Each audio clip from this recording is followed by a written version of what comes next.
So here in my neighborhood, we've got a movie theater that's closing down shortly. And, you know, I partially blame Hollywood for this. I used to love going to the movies, and Hollywood's just not enticed me enough. There's just no more innovation, something new, something creative. Once in a while, we come up with a cool idea. It's either been sequels or it's been DC Comics and superheroes. Some sequels are okay. I mean, Star Wars, James Bond, that's cool. Did you know in 2 years from now, we will have an Aquaman movie? Aquaman for crying out loud. Of course, when I think of Aquaman, I think of Saturday morning cartoons and the Super Friends. You know, Superman, Batman and Robin. We got Wonder Woman. We've got the Wonder Twins. And we've got Aquaman. Perhaps if we injected a little more reality into the Super Friends business, I can buy into this Aquaman business. So the Super Friends sitting around. Superman's obviously the boss here. He's bossing everyone around. Batman and Robin, use those stupid gadgets on your belt and fix the air conditioning. Wonder Twins, clean up your dog's crap. Wonder Woman, get that invisible airplane of yours ready. I want wheels up in 2 hours. And Aquaman, go summon up some fish. I'm hungry for sushi.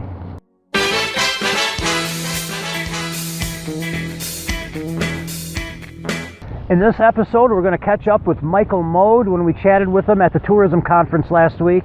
And also, we're going to look at an illustration by psychologist Edgar Rubin and see how that applies to the rule of thirds and ultimately to photography. The third point I made in the last episode was a double negative. Don't not use the rule of thirds.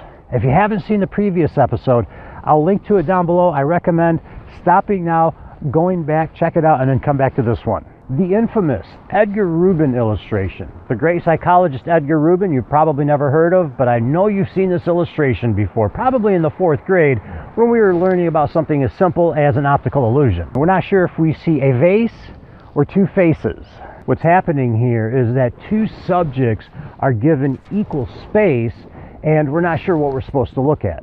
Figure ground. The optical illusion, the perception, what's the subject here? When we discuss figure ground, we're not talking about the ground that we're standing on, but rather the difference between the subject matter, figure, and what is surrounding it. The foreground, the middle ground, the background. Figure ground. What are we focusing on? What's the center of attention? Hi, I'm Johnny Lunchbox. To remind you how famous I am, and to show you how creative I am, and of course I'm going to take a picture of the sunset.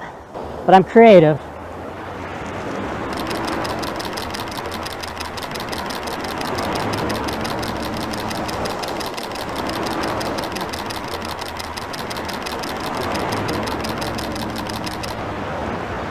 I think I got it. Feel free to share. I know it's a burden. Likewise, with this photo from Johnny Lunchbox, we've got a horizon going right through the middle.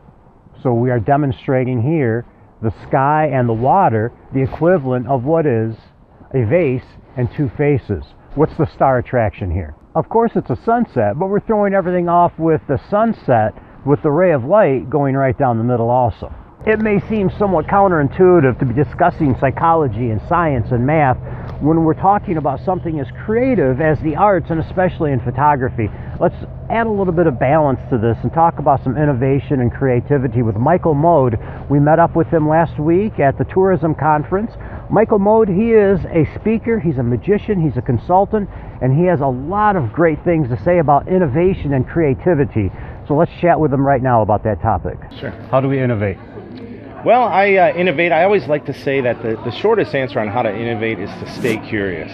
I think the more things you're curious about, the more options you have when making connections to solve a problem. So staying curious is the most important way to innovate. What do you want to be when you grow up? What do I want to be when I grow up? Well, I used to, when I went to a magic shop when I was a kid, I was with my mother, talking to the gentleman behind the counter. I said, when I grow up, I want to be a magician. And he said, well, you can't do both. And I thought he was kidding, but then I realized, well, that's really true. You know, you can't grow up and be a magician. Being a magician is all about keeping that childlike sense of wonder and unlimited imagination. And once again, that insatiable curiosity that you have that allows you to be creative and think outside the box and realize that nothing really is impossible. How do we apply that to tourism in Michigan? Well, I think Michigan, I love Michigan. I've traveled all over the world, but my home state has always been Michigan. I'm based out of here and I fly everywhere. But Michigan is just so wonderful, and I think that you can travel so many different places. You know, be curious about it. Go to a different place that you've never been. There's so many hidden gems in Michigan that people don't visit, and I think there's a lot to discover there. What's the most hidden gem that you need to share with everyone right now? Well, if I told you, it wouldn't be a hidden gem anymore. You know, I love going up north. I love to fish. I love the water. So there's a lot of lakes that I love to go on and fish and do those things. So some of those little spots, but I can't give away my fishing spots. No. Then they wouldn't be secrets anymore. Then they'd be empty lakes. Yeah, that would be it. Excellent. Hey, thank you.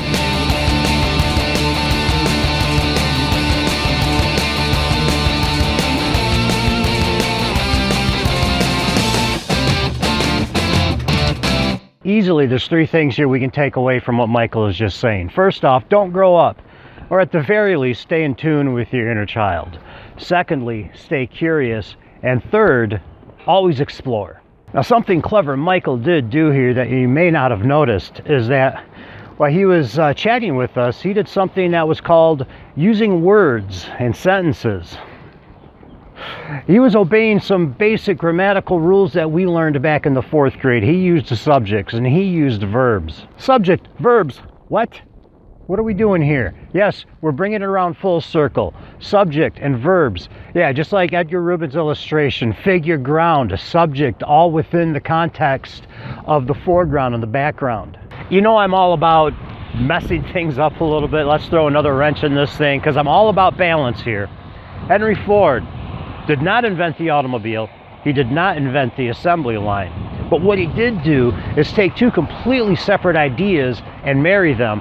And that is how Henry Ford became one of the most creative innovators of all time. Henry Ford was first thinking inside of a box, inside of two boxes, and then he brought those boxes together and then started thinking outside of the box. Wow, automobiles and boxes and subjects and Edgar Rubin's figure ground. Who'd have thought we'd have gotten it this far? The rule of thirds, and don't not use the rule of thirds. That's innovation. That's thinking inside of the box and then thinking outside of the box. Yes, that's how that's done. I'm John with Picture Michigan. Keep pulling that trigger.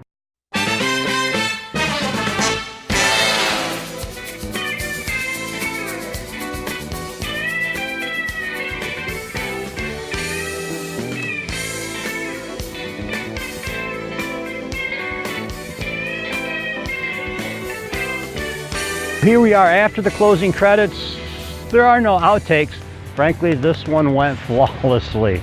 So let's look at a slideshow from the tourism conference. Hopefully, I applied the rule of thirds quite well here. Hey, if you love it here, comment, like, subscribe to the YouTube channel. Thanks millions.